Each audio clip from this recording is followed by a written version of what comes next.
Think about something.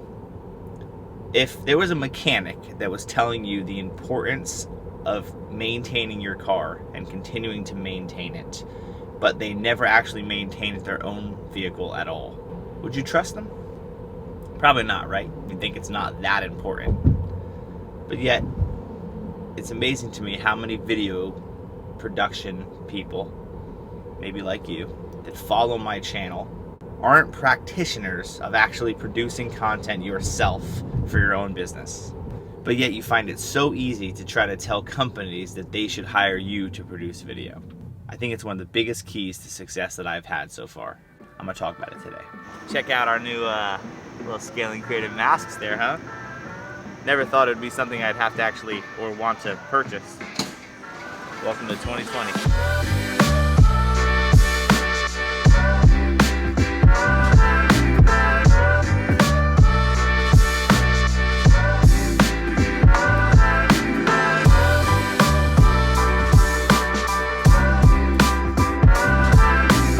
One of the most common questions that so many people ask me is like, how do I get more business, and how do you sell the service of video production and feel confident with pricing and all that? And honestly, where I get all my confidence from, especially in my actual conversation, is being able to tell them that I know producing video works because I produce video myself.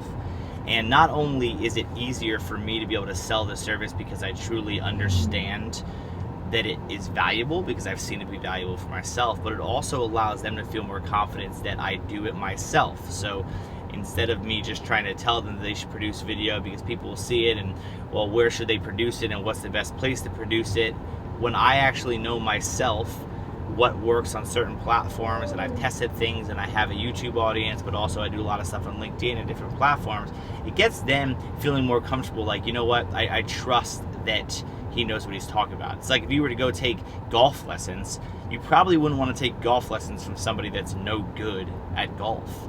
And that's kind of the exact same way that I look at it, is that you really should just understand what you're trying to sell people, and not just, I'm really good with video and I can make it look good and sound good. Well, that's great, but that's not all there is to it. So being a practitioner helps you to actually do what you say you're going to do and understand how to do it well.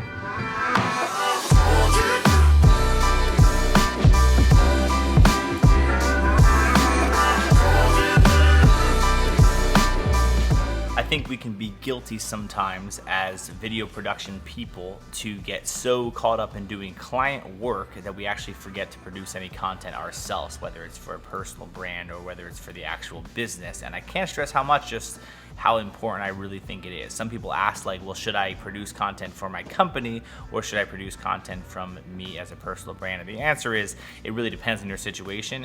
In my situation, I feel like me producing a lot of content for myself is equally as valuable, if not more valuable, than for the company. Reason being is, I think we all could agree that when we see company content come out all the time, we kind of right away always look at it like it's probably going to have a sales pitch in it, or I'm going to have to be watching this video and learn more about their services, versus when I say the same thing and it comes out as a piece of content as a personal brand, I can reach a bunch of different people on LinkedIn and all those different platforms in a very different way, where they're naturally going to watch and actually engage with the content rather than it coming out from a company. So honestly, I don't put out a ton of content from Scaling Creative, but I try to put out a lot of content from my own personal brand, which in turn obviously builds Scaling Creative. But most importantly, I'm putting content out.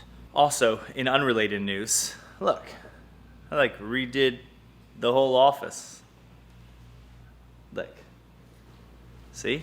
Out of nowhere on Monday, decided to just change things up and went right to work and started painting and started doing a bunch of things. Was it Monday or Tuesday? I don't know. Monday. But anyway, I decided that I want to start to utilize this area over here to do more filming for not just my own stuff and not just the Scaling Creative podcast stuff, but for client work as well, to be able to have an area that we can use as a designated clean area for filming. So that's what we did. And now we have some desks over here.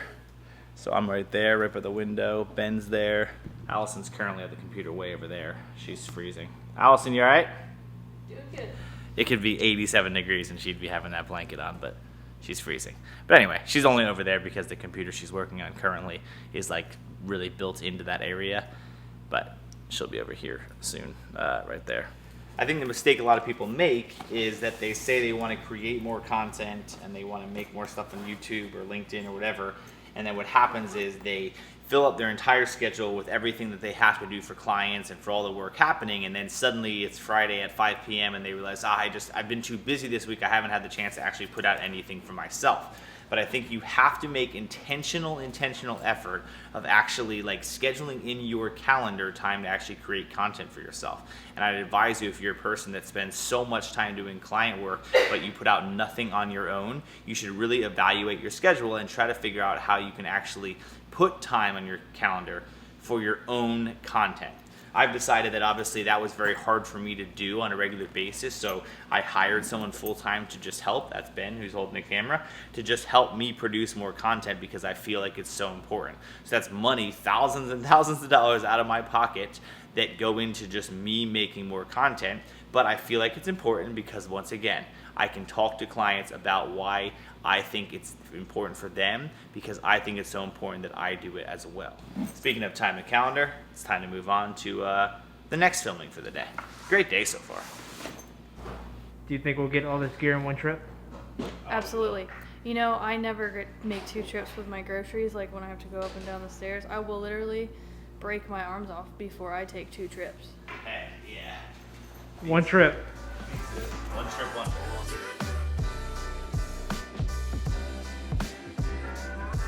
So yeah, if you're a person that is feeling like you're having problems getting more business, or having problems coming up with pricing, or trying to come up with better ways to sell your product, I'd really encourage you to actually work on being a practitioner of the work that you actually do, because you can sell more confidently something that you know a lot about, and you also can preach the importance of it when you've had success doing it. So I would really encourage you as a video creator, whether it's through YouTube, whether it's LinkedIn, Instagram, whatever it is, work on putting time aside to create content for yourself.